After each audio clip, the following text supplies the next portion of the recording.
Salut Insider et bienvenue pour cette vidéo spéciale équipe de France de foot golf, mais aussi pour la Coupe du Monde de foot golf qui aura lieu du 9 au 16 décembre à Marrakech. Alors un peu d'histoire de ce mondial, ce sera la 3e édition après celle de 2012 qui avait lieu en Hongrie et celle de 2016 où j'ai eu la chance de participer avec mes 15 autres coéquipiers en Argentine. Cette fois-ci c'est la France et le Maroc qui co-organisent cette 3e Coupe du Monde. Elle aura donc lieu à Marrakech au Maroc. Donc pourquoi cette vidéo? C'est parce que l'an dernier avait eu lieu l'Euro Foot Golf et les Bleus ont vraiment fait un très bon résultat et c'est lors de cette compétition qu'on a pu voir les débuts d'un groupe, les débuts d'une Team France se former. Et je vous propose donc dans cette vidéo de découvrir non seulement le foot golf, mais aussi l'entraînement de cette équipe de France, donc de la préparation au dénouement final, au cœur des Bleus, c'est tout de suite.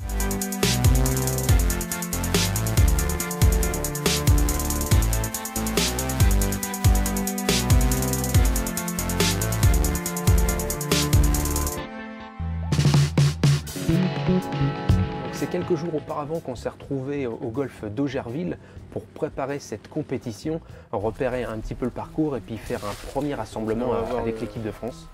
Le trou numéro 1 en attendant les joueurs, le reste de l'équipe qui arrive.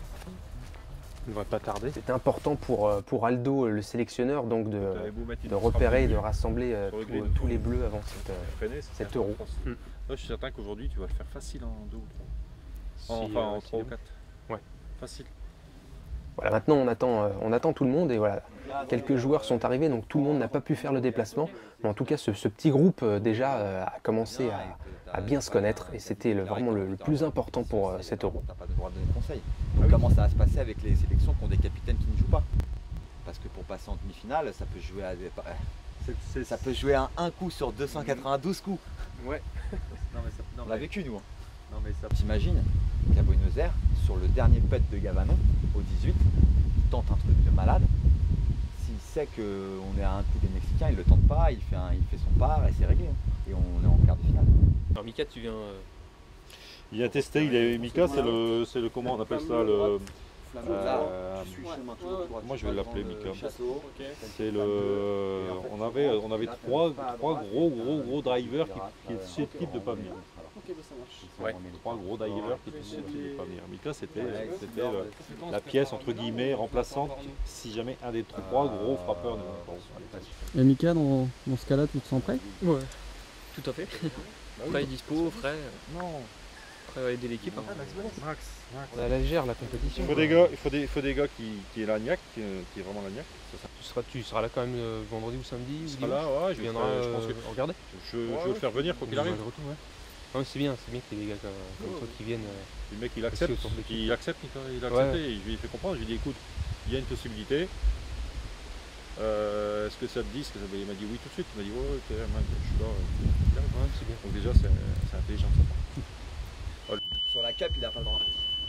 Il y a le restaurant là où si vous voulez boire un verre. On va aller boire un café. Ouais. Juste dans la descente. Dans la descente et où c'est taillé là. Ouais, c'est bien taillé, c'est juste au milieu. Sur le plat, ouais. Donc c'est là où on disait. Bonjour, vous allez bien? Merci à vous d'avoir accepté notre invitation à Romu et moi. Hein. Ce que je disais, on aurait bien aimé un peu plus. Non mais le collectif, voilà, c'est important, c'est ce que je voulais essayer de mettre en place, les gars, surtout, c'est ça. On a le potentiel individuel, mais ce que je voudrais, c'est qu'on ait ce potentiel groupe et c'est... sans ça, si on n'a pas l'esprit groupe, on n'ira nulle part. C'est le moment en tout cas de prouver en effet de façon collective que qu'on est une des plus belles nations aujourd'hui du foot golf. Parce que c'est vrai que pas jouer, c'est pas facile. Hein. Venir, pas jouer, savoir qu'on est dans l'équipe. Mais bon, quand on a l'opportunité d'être en équipe de France, être dans le groupe, on se pose pas de questions, on vient, on va aider l'équipe. Donc c'est pour ça aussi que je suis là aujourd'hui, malgré tout. Pour un peu aussi filmer pour les autres comme Alex, Nico, certains qui n'ont pas joué le parcours. Au moins ils vont avoir un petit aperçu. Et voilà, pour aller au bout, après la semaine prochaine. Voilà. C'est l'objectif avec, on a quand même 4-5 joueurs qui sont parmi les 10 meilleurs du monde. Donc voilà, on peut que viser le titre. Ok les gars, bonne partie. Eh ma puce. Allez go. Tu vas suivre pas? T'as du boulot.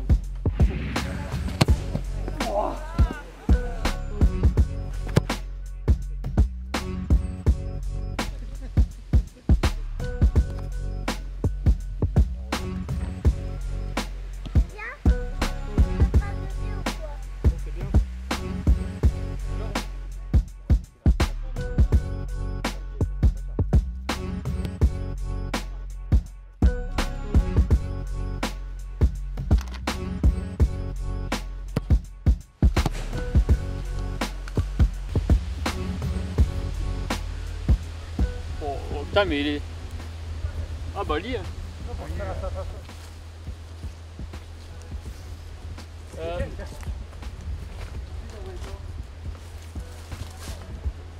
Oh, tu vois, il va revenir. C'est vrai, j'avais mis aucune sur les points. C'est parfait. La difficulté, bah, c'est de passer déjà le cours d'eau. La première frappe, essayer d'aller après l'arbre là. Et après d'envoyer une grosse deuxième pour finir dans le fairway. D'accord. Et après faire une belle approche pour finir en 4 pour faire birdie. Ok. Possibilité sur ce trou là de gagner vraiment un coup.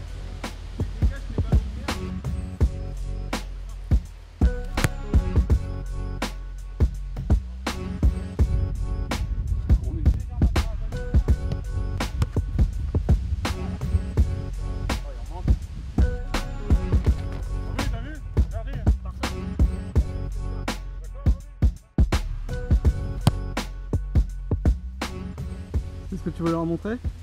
Il faut être par moment intelligent et jouer stratégiquement un ballon. Donc taper comme un bœuf, là tu vois, du pied gauche, un petit plat du pied, regarde c'est là-bas. Je suis pas gaucher. Voilà, on va voir ce que Romu va nous faire. Et Antonio surtout. C'est quoi la difficulté de monter une équipe? La difficulté de monter une équipe, c'est d'avoir un groupe homogène et qui soit à l'écoute surtout. Ouais. Le problème c'est, on a pu remarquer sur quelques trous où il y a quelques joueurs, comme on disait tout à l'heure dans les vestiaires, qui ne comprennent pas que par moment il faut poser, ça sert à rien de jouer avec sa force, il faut jouer plus souvent avec la tête qu'avec le... Il faut arriver à leur faire comprendre ces valeurs de jeu. Quoi. Là, un peu plus d'effet, mettre un peu plus d'effet dans le ballon. Mettre un peu plus d'effet dans le ballon pour que je me rapproche un peu plus du trou. Mais c'est pas mal, au moins c'est sécurité. Hein? Ça c'est beau ça. Tu reviens d'un championnat du monde là? Là j'étais sur une étape du championnat du monde aux États-Unis, à Orlando. Et t'as gagné? Et ouais, ça s'est plutôt bien passé, j'ai gagné. Du coup j'ai pris quelques points et du coup ça m'a permis de me replacer 3ème. Du coup maintenant je vais essayer de sécuriser ce top 3 en allant au Japon et en Italie et en finissant à Marrakech. Complètement à gauche, quoi, carrément. Complètement, ouais. Et appuyer la deuxième au sol et essayer d'accrocher la butte, la cuvette. Et après, une fois que tu es dans la cuvette, tu peux que la mettre. On n'a pas l'habitude de jouer dans des cadres comme ça en tant que footeux. Pas de footeux de base. Tu viens du foot toi à la base? Ouais, je viens du foot, j'ai fait beaucoup de foot jusqu'à j'ai 24 ans actuellement, jusqu'à mes 22 ans. Quoi. Ça fait 2 ans que j'ai arrêté en fait. Donc de 5 ans à 22 ans, j'ai joué au foot. Et puis de pouvoir jouer sur des terrains comme ça pour un mec qui vient du foot, c'est énorme quoi. D'avoir une qualité d'herbe comme ça, de pouvoir s'exprimer là-dessus, c'est la folie. C'est vraiment ça qui me plaît. Et après aussi, le fait de rencontrer beaucoup de personnes, de voyager. Et c'est un sport qui m'a permis d'exprimer ma puissance, on va dire. Parce que sur le terrain de foot, c'est difficile de l'exprimer. Enfin, si, on peut l'exprimer bien sûr, mais c'est un peu plus difficile de l'exprimer sur les terrains de foot que là-dessus. Là-dessus, on peut vraiment taper, on peut tout envoyer. C'est plus technique aussi peut-être. Et ici, c'est beaucoup plus technique aussi. Il y a certains coups, c'est assez technique à faire. Et c'est vraiment tout cet ensemble qui me plaît, quoi. Passer au travers du vainqueur, si on peut, s'ils peuvent. Ça, ils vont y arriver, ils ont la force pour. Donc ça, c'est le trou numéro 7, 6. Bon. Il n'y a personne qui me disait rien, repérage. Je sais ce que je veux. Je sais ce qu'il ne faut pas faire, je sais ce qu'il faut faire, mais j'essaye. Il a gagné à la chatte. Mais non, mais à Orlando, t'as pas compris, il fallait pas réfléchir, t'avais un terrain, tu tapais tout droit. C'est ce que tu pensais, mais c'est pour ça que... moi, je réfléchissais trop, c'est pour ça. Et Mexique, ça paraissait plus technique. Ouais, dans tous les domaines.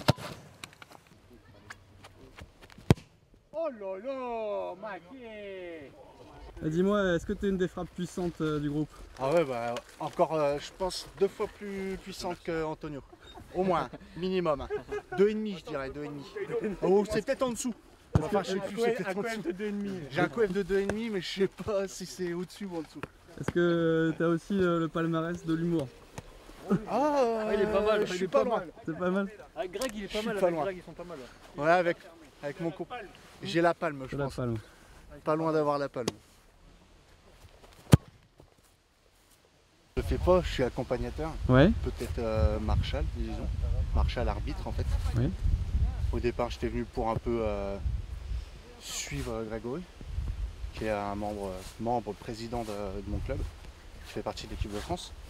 Et du coup, c'était un peu ça l'intérêt, le suivre sur l'Euro, couvrir. Et puis, j'en ai profité, ils m'ont contacté pour voir si je pouvais faire Marshall, ce que je vais faire, avec plaisir, parce que c'est quand même le plus gros événement en Europe, l'Euro. En plus, chez nous, organisé par notre fédération, par les gens de la FFG, qui font du super boulot toute l'année. Donc, c'est vraiment...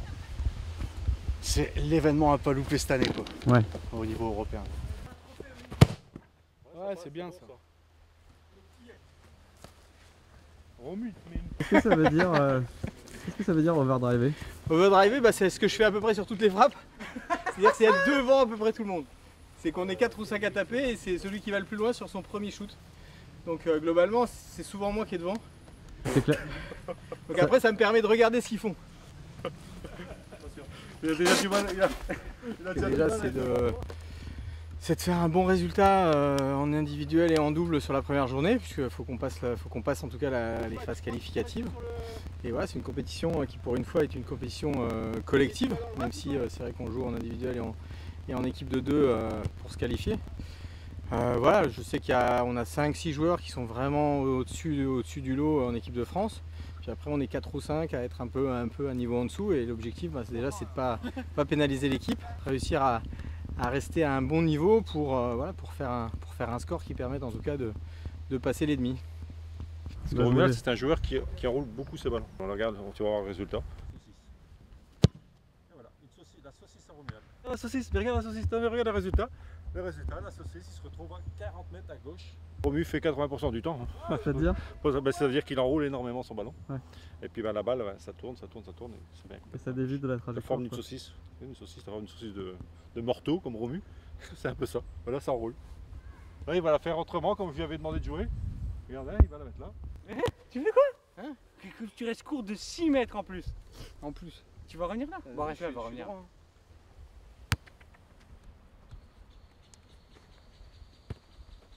Voilà, messieurs. C'est ça un coach. D'accord? Est-ce que t'as vu, Romu?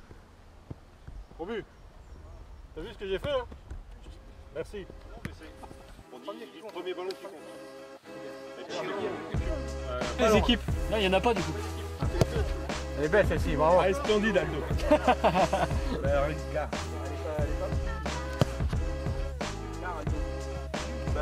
Si tu veux, putain, si tu veux, tu fais droit au drapeau, très bien. Tu peux attendre quand même. Le ballon, il est pas arrêté. Là. Marqué sur les règles, tu dois attendre avant que le ballon. Celle-là, elle s'arrête.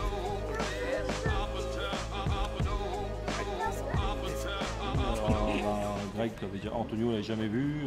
Greg, ça lui a permis de refaire quelques trous qui étaient un petit peu complexes. On a pu les analyser. Donc je suis content de ce petit repérage, de ce petit groupe qui vit bien, qui vit surtout, ce qui est important, qui vit bien. Et donc voilà, ça c'est important. C'est ce que je recherche surtout, quoi. C'est l'ambiance, qui est une bonne ambiance, qui est l'esprit groupe, et c'est ce qu'on a retrouvé aujourd'hui. Donc ça, pour moi, voilà.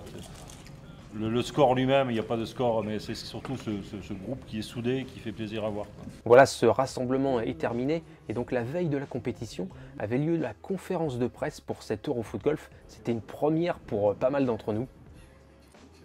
Ça s'est bien passé, c'était un peu intimidant parce que c'est la première fois, c'est un peu stressant, il y a du monde devant, des journalistes, pas l'habitude de faire ça, et puis peur de faire les petites fautes de français, dire les mauvaises choses, mais ça va, je pense que ça s'est bien passé et je pense m'être bien débrouillé. Voilà, j'espère que ce premier épisode de Au cœur des Bleus vous a plu. N'hésitez pas à vous abonner à la chaîne parce que la semaine prochaine, dès lundi, aura lieu le 2e épisode, la suite de la compétition. Salut Insider!